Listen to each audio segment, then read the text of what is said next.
What's going on, guys? Welcome to another Lowrider Boulevard video. We're here today with another episode of Boulevard Stories. Today we have the homie Cisco, aka Foolish Pleasure, aka Foolish in Las Vegas. What's up, bro? How you doing? Hey, what's up, brother? And we got his wife Eve with him too. Hi, how are you? All right, bro. So tell us your story. Let's hear it. How long have you been lowriding? Man, I've been lowriding now officially for well over 30, about 30 years now. So what would you say, like 90? Man, it started in the early 90s for sure. I remember Lowrider back in 92, 93.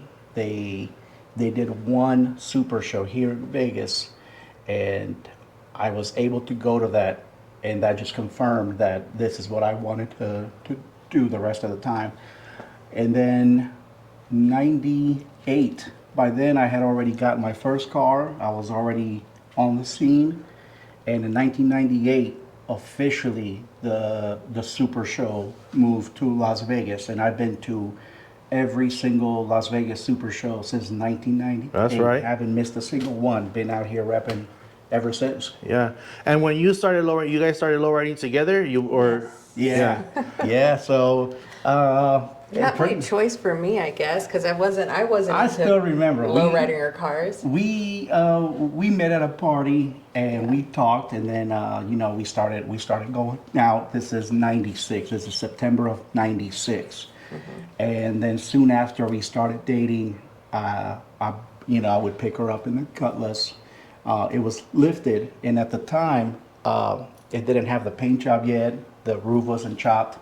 So we were doing three wheels and stuff, and she would actually help me do the three wheels right there on the corner of Sahara, Paradise, I believe. Paradise and Sahara. We used to do U-turns and then come back around the strip, and she already knew which one to hit and which one to dump. And It was very nerve-wracking. I remember at the time, I told her one day, I said, hey, listen, I know that we're dating now, but I just want to be honest with you and tell you that this lowriding thing for me is only going to go deeper. It's only going to get bigger for me. Right. You knew you were in it. Yeah, and I told her straight up, I said, listen, if you're down with this, then let's do it. And if you're not cool with it, then it's all good. Let's just leave it as, where we're at.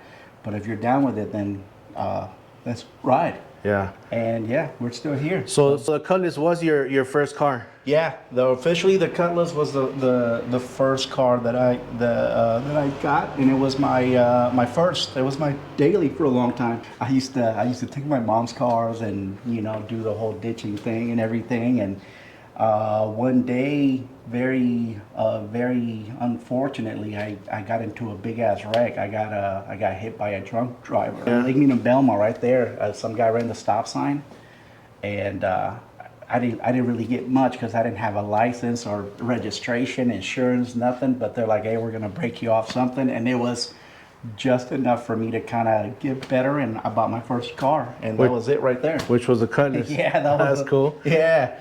So yeah, I drove that one around, and it was my first car. And eventually, I was like, yeah, it's time to step it up. So you started lowriding here in Vegas? Yeah, absolutely. I was born in Mexico, and I was 8 years old when I got here, and I still remember the first apartment complex where we moved into. And I remember probably a black Monte Carlo at the time. He pulled into the parking lot, and I was just sitting there playing, and I saw the car, and all of a sudden the guy just pulled up and he locked it up. And when I saw that, I was like, what the heck was that? And then the guy dumped it, and then he took off, and I was like, I don't know what that is, but that's what I want to do. Right. And ever since then, I've been chasing that feeling, that first feeling. But yeah, the only place I've ever been is, like I said, I was born in Mexico, and then I've been in Vegas ever since. So, right. Like I said, the Cutlass, that was the very first car. It was my daily, and then one day, I got bit by the lowrider bug, and I said, all right, we're going full on with this. I remember the day I told my jefita, hey, we're not gonna be able to go run errands in this anymore. I'm not going to be able to go get groceries or nothing. She's like, why? I'm like, oh, you'll see when the paint job comes out. And yeah, that was well over 20 some years ago now. Yeah. And then about, I want to say, maybe 10, 12 years ago, I got the call of a lifetime from one of my best friends and mentors and my father figure, Kita, Right. founder of USO. And so he called me up and he was like, "Hey, Us," he's like, "You sitting down?" I was like, "Yeah, USO, what's going on?" And he goes, "Hey, I got a deal for you. One of the old members, he wants to sell me this. This 59 is running and everything, but it needs to be, the whole thing needs to be redone." Yeah. But he goes, "You know what? I thought about it," and he goes, "I want you to have it because I know how much you want one." You know, and yeah, we picked it up and it has been our possession ever since.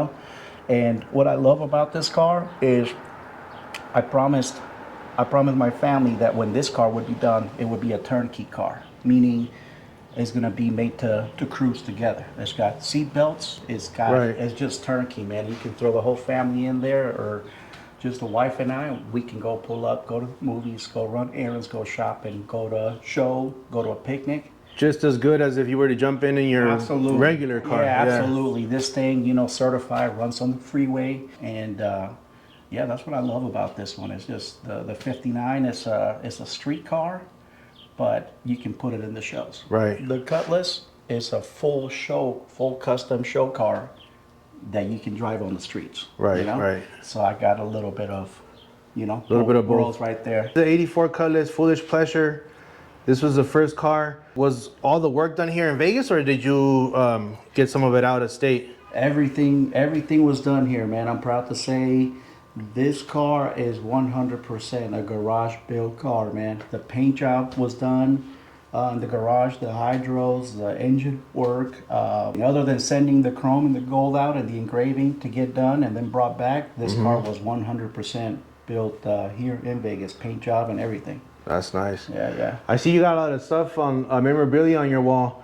I mean, obviously it's been in the magazine. Was this the first car that you had the opportunity of, were you able to have be in Lowrider magazine? Yep, yeah, so, shout out to everybody, all the old school guys from Lowrider Magazine, Ralph Fuentes, rest in peace. Rest in peace, yeah. And, man, so many other guys, all the photographers that were out there back then. My dream as a kid, little immigrant kid, I just wanted to be in that magazine. And, finally Lowrider looked my way one time and I got the call one day and, next thing I know, we're out there in the studio and I got to live out one of my childhood dreams for sure. Yeah. I don't know, am I wrong, or do I remember seeing this car in the magazine as like some kind of muffler ad? Or Yes. it wasn't it? It was, right? No, absolutely. I was at a show one time, San Diego, I believe. This old man walks by and he was like, "Man, nice car." I said, "Thank you, sir, I appreciate it." And he's like, "I really like your Flowmasters." And he named the exact series, of 40 series and stuff. He goes, "I like the way you polished them. I like the way they look." And I was like, wow. I was like, "You know your stuff, right?" And he goes, "Well, yeah." He goes, "I'm with Flowmasters, so I should know." And I was like, "Oh, that's what's up." And he goes, "Man, I'd like to ask you to be in one of our ad campaigns, if it's okay with you, and then we'll send you out a bunch of product too, and we'll help you out." So, we made that deal, and I'm proud to say that, we were actually on an ad campaign for Lowrider Magazine, so I would get to see the Flowmaster with my car on there, and then for a little while, I was able to call. They would send me a couple of parts that I needed and stuff, and that was pretty epic too. I remember when I would flip through the pages and I remember that ad and I remember your car. Oh, that's what's up. And bro, so tell me about the 48. How long ago did you get that? The 48, I think we got that, about 4 or 5 years ago? Yeah. Really cool story. Shout out to one of my best friends, Carl Ferrazzi. If you know Carl Ferrazzi, man, he stays to himself, but he is a car guru, man. If it wasn't for him, man, I don't know where this car would be still, man. But anyways, he invites us over to his house one day. We're having dinner. Of course, we run out of drinks. "Hey, man, let's go get some beers." All right, so we're heading out to the store. And he goes, "Man, I found this 48. I was out looking for car parts back east, and I got this Connect, and this man's got a 48 just sitting right there." And I was like, "Let me take a look." And he goes, "Man, that's for sale, but I ain't got no room for it." And I looked at him, I was like, "Man, I got room, I'll make room for it." I was like, "What's he asking for it?" And he's like, he told me the price. And I was like, "Oh man." We get back to the party. I literally showed her the picture and I said, "Man, Carl just found this car for sale, this 48, what do you think?" And her exact words were, "How much?" And as soon as I knew she asked how much, I knew we were gonna get it because You, I knew you, she you had knew she interest. was down, right? Because she didn't say no. Like, She you're didn't crazy. say no. She was like, Yeah. "Oh, what are you doing?" She was like, "How much?" And right then and there, I told Carl, I said, "Listen, I don't know how I'm gonna do it, but we're gonna make a deal. Call him." And yeah, some didn't get paid that month probably, but I think 2 weeks later, we borrowed a trailer. We took our truck, and we all went out there. We looked at the car. It was sitting there in the driveway. Still had. It looked just pretty much just like this, you know. It was missing a few accessories, but it had the visor on, the skirts, and it even came with an extra motor too. And I couldn't even haggle. I looked at the old man and I was like, "Here, just count it and take my money so we can just go." The deal was too good to be true. Yeah. We The were deal like, was let's just get too it and good to let's be go. true. Let's do it. We loaded it back up on Yeah. the trailer, and then yeah, we drove it back. And I mean, we towed it back, and we probably sat on that for maybe a year after that. We had it Yeah. right here, and almost a year to the day, we decided to, hey, you know Start what? Now it's time working to get it running. Went through everything to make sure all the electrical from bumper to bumper, every little light, dome light, every cluster, you name it. And we love the car. It's probably my favorite one to cruise. It's got 3 on the tree. It's got a 216, 3 on the tree, like I said. And I just love shifting gears. You know, we got the straight pipes on there. So out of the 3, you said this one's your favorite to cruise. Yeah, man, it's crazy. So I got a different part of my soul in each one of the cars. When you look at these cars, you see a different face of my personal side, you know. Right. This is my flashy side, and then that's like my, you know, my lowrider fulfilled fantasy life, like, you know, and then this is like my old man, like, I Right. don't give a damn. I'm just minding my own, just cruising, you Right, know. right. And I love the sound it makes with the straight pipes. I love when it shifts, when it downshifts. It's definitely my favorite one to drive. I mean, I love driving all of them, but there's just something special about the 48. Eve, which one would you say is your favorite to drive in? Well, because I'm not that great on 3 on the tree, I do like to drive the 59 because the 40 or the 80, the Cutlass is too bouncy for me. It's very bouncy. It's a lot of work, huh, to drive it probably. Yes, it's very stressful to drive this car. But I love to be driven in the 48 and in the 59, so I love it when he drives me around. So you don't see me driving the cars too much, and I'm okay with that. I'm not here to drive the cars. I'm here to sit next to them and enjoy it. So that's my goal.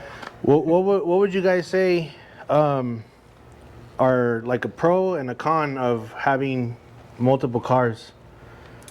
For me, the pro is we're building our collection. Like this is our collection. These are the cars that we wanted to start with. These are the cars that we have memory, history. So much has happened in all of these cars. So that's our collection that we're building. And then the cons for sure is because he wants to show all 3 of them all the time together. And there's only 2 of us, and then we got to find a driver, and then we got to like drop off, pick up, shuffling around. It's too stressful, but he wants to get it done. That's the cons for me. I saw that you showed all 3.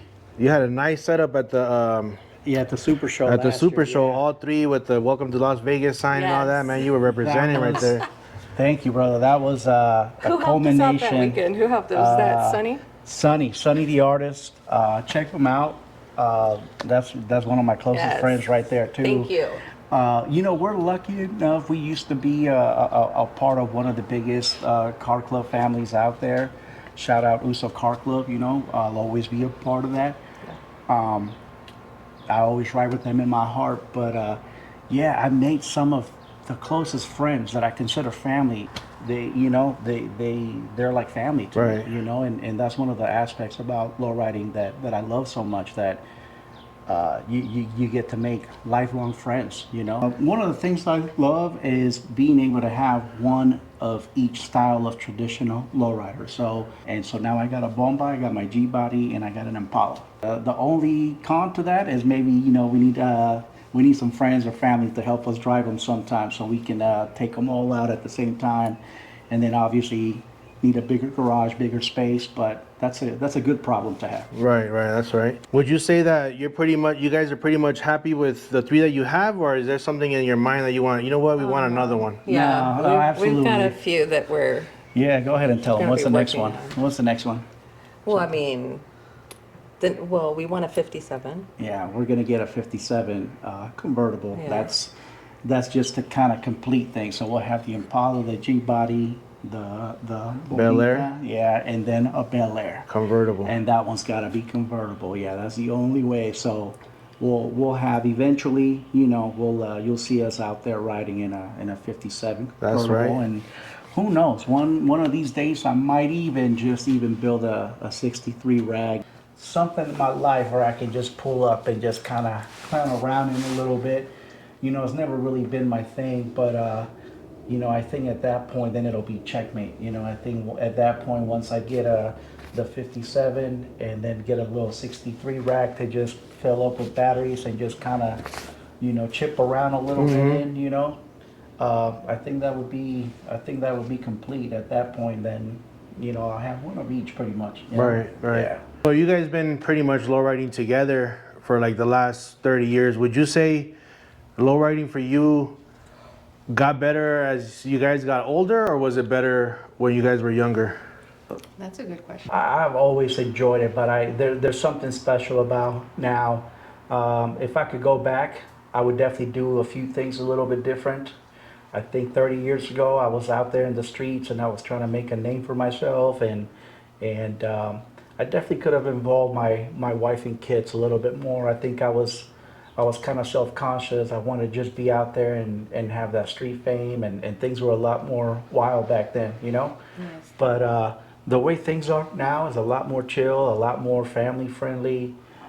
You see a lot more women riding out there, and I definitely appreciate that. I think the olden days, for the most part, everybody kind of grew up out of that phase, and everybody just wants to take it back to what it's supposed to be, which is lowrider culture stuff. It's a family thing, So if I could go back, I would definitely get my little ones a little bit more involved in that, and maybe now I can still do that a little bit from time to time. But yeah, the older that I get, the more I appreciate seeing entire families out there and seeing the little ones.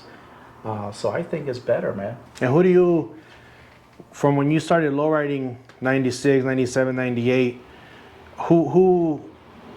is there any other specific clubs or who would you see out there riding in the streets like 30 years ago here in Vegas? Oh man, shout out to Royals Car Club, man. Royals Car Club has been at the pinnacle of low riding for a long time. Shout out to Big Dave, to me, Dave, the founder of Royals Car Club. Was he was a friend, and he was somebody to look up to. And I think when I still ride out there, I still ride with him in my heart. One day maybe I'll live up to that, man. But he was an MVP for sure, man. I mean, you got so many guys out there, but old school guys, I remember D ones, man, desirable ones, man. They were legit back then and today, bro. They're just inspiring. You draw from all these guys, When you guys got together and he said like, hey, I'm in this for the long run, the low riding, did you ever think that it was going to be or take as much work or the money as expensive? were you always okay with it, or? So naive.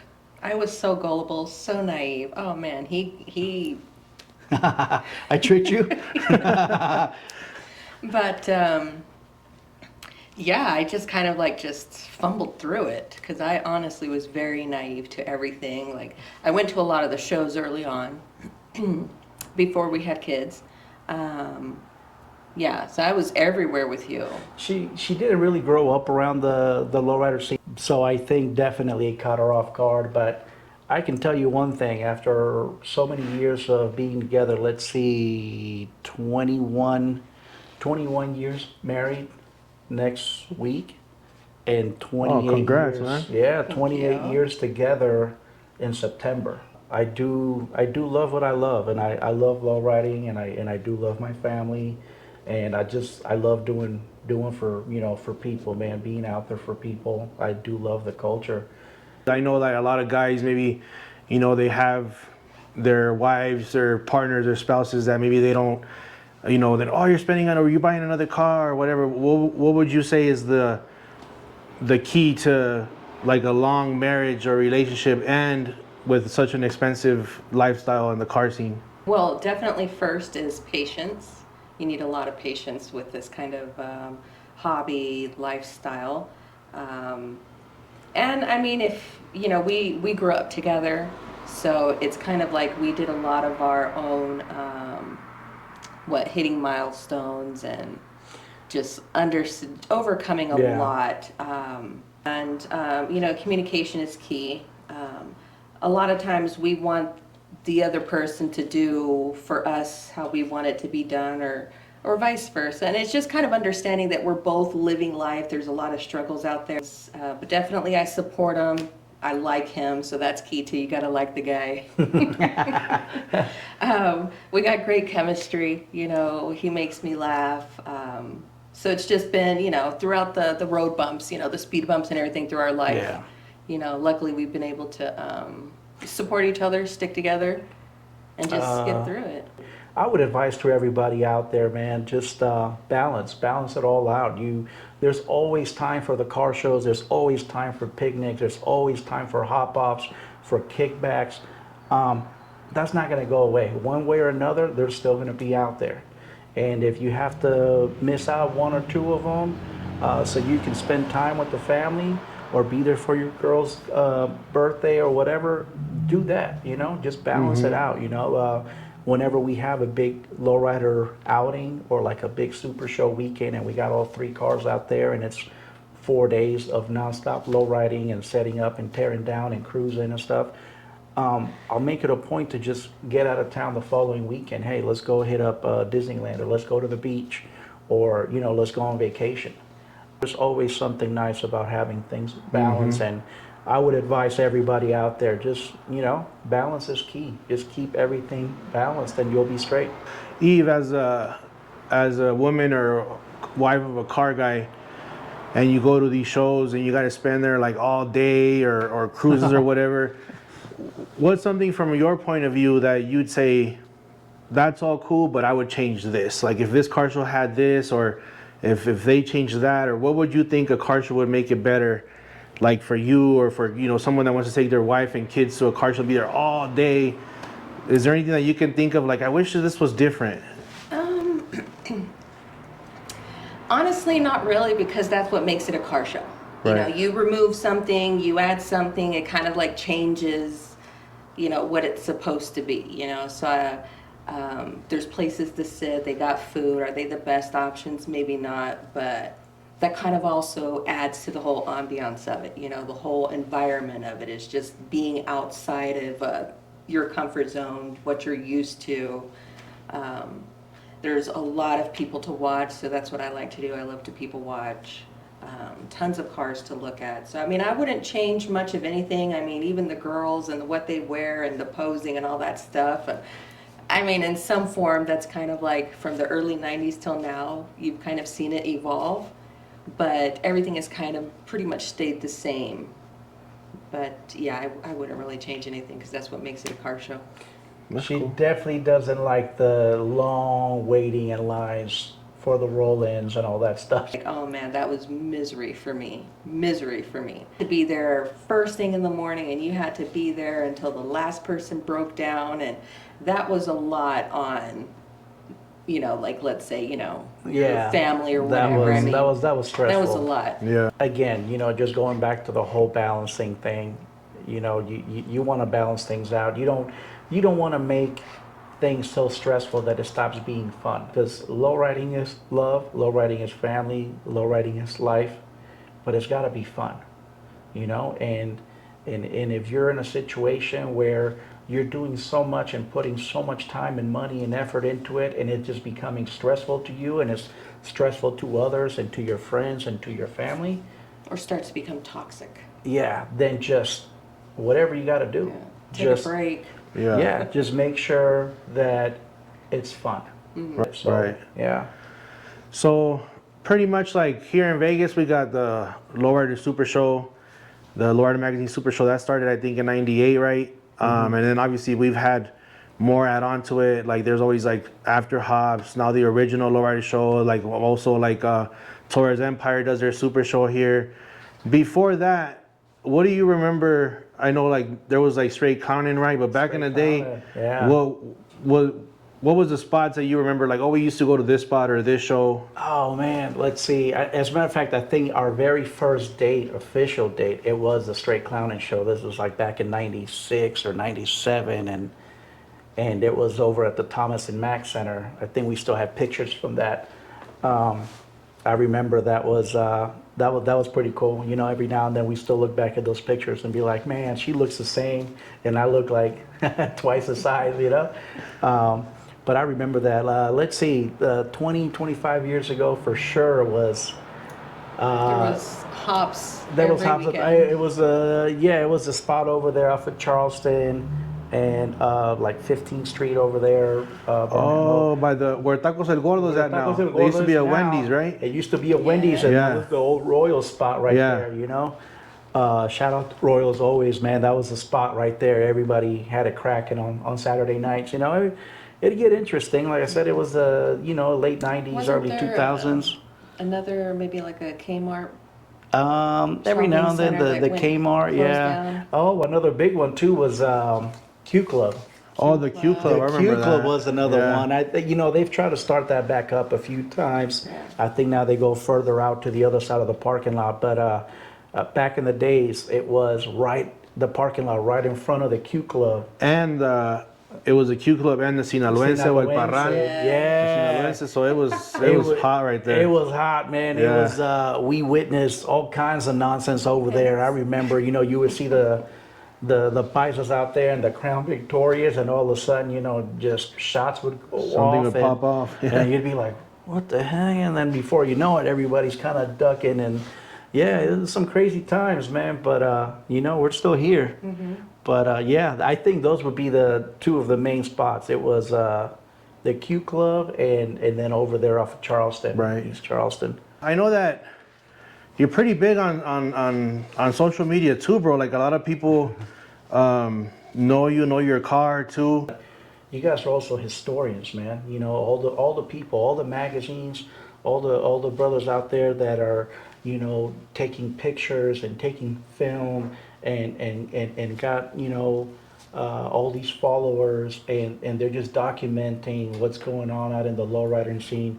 That's important because that's history. That's our history, man. So shout out to everybody out there that like you guys that are doing this, because this is all part of our culture. It's part of our history, and hopefully our kids and our kids' kids can go back and watch this and be like, oh man, that's what's up. Okay, that's what they were talking about. Look, Right. So, I think you yeah. said it right when you said like kind of historians, because I mean, especially now that there's really no magazines being printed. Yeah, Absolutely. Right now we can go grab a magazine from the 90s or the late 80s, whatever, and look at it, 2000s, and oh, look at this, look at that. We Yeah. can't do that no more. So pretty much everybody's out there that creating content, whether it be Instagram pictures, YouTube videos. I think that's what they're doing, is just like leaving that there for years to come, and you can go back and saw that, look at that car, look at this car show, or look at that cruise or whatever. Yeah, that's very important, man. I mean, I grew up, like so many, just idolizing the magazines, and it was so special to just wait for that one magazine to show up to see if you could catch a glimpse of of your car there and everything, and it was If such you an made it. accomplishment, But like everything else, times change, things evolve, and I'm very grateful for everybody that's out there documenting and showing their lifestyle for people all over the world to see, man. I think that's Right. how we keep this this whole movement going. Yeah.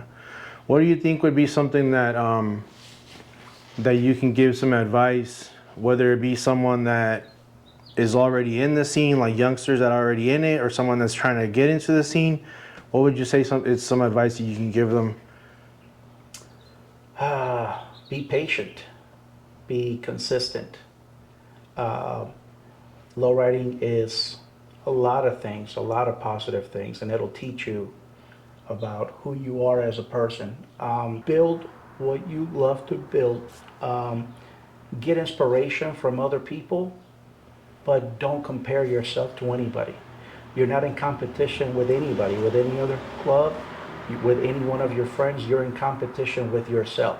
That's right. And the competition is the dream that I have in here versus making it a reality.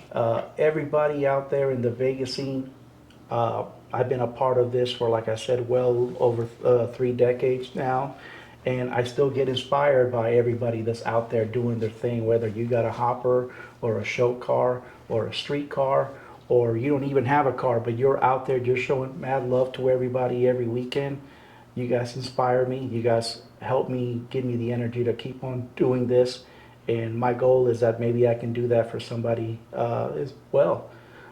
Shout out to all the people all over the states. Lowriding is nationwide, is all over the world. Shout out to everybody from out of the country that's lowriding everywhere. People in Europe, my boys in Sweden, my boys in the Middle East, my boys in Japan and Australia. Too many people out there that, you know, that look at this lifestyle and they're like, you know what, it's going to be that much more difficult for me, but I'm still going to do this, and I'm still going to rep the lowrider lifestyle in another country, in another part of the world. Man, that's what's up. And like my Uso Kita, rest in peace, how he taught me, man, there's no color lines to this, man. We can't go around saying, oh, well, you know, it's this or it's that or it's black or it's white or it's brown. It's everything, man. It's for everyone. It's just low riding. It's just low riding, man. That's right. Just leave it at that, man. You know, like, love your culture, but understand that, you know, we're all God's people, man. And I've seen beautiful cars from every type of person, you know. So that would be it. And last thing, I would probably say, always ride with a good heart. That's probably one of the biggest things that my mentor, Kita, rest in peace, he taught me, is always ride with a good heart. There's always a reason to have beef with someone or be upset at someone, or, oh man, I don't like the way that so-and-so said this or did that or whatever. Man, life is too short for that, man. Don't even worry about that, man. Just let that go. Go out there, shake hands with people, love on everybody, and let them see what lowriding is about through your actions, man. Just ride with a good heart. You ride with a good heart every time, you'll be good out there. People will bring that right back to you. That's right. All right, bro. So I just want to appreciate, you know, say thank you to you and your wife, Eve, for having us over at your house for this video. I'm working on some shirts that I'm printing out. These are some samples. I haven't gotten the official ones. That's what's up. So I brought you one. These are actually the first samples that I get in color. Oh, that's So it says no low riding, no life with the gold, and then I got one for you too. Thank you. Yeah. I love that. That's pretty much what we feel right there, Yeah, so 24/7. I appreciate it, man. Hey. Thanks again for telling us your story. Sounds good, Thank brother. you for having Hey, us. guys. Thanks for watching Thank- another Lowrider Boulevard video. This was Boulevard Stories, another episode. Thanks to the homie Cisco and his wife for having us, telling us a great story. Make sure you guys like, subscribe, drop me a comment. Let me know what you guys thought. Especially subscribe is totally free, so go ahead and make sure and do that. See you guys next time. Lowrider Boulevard.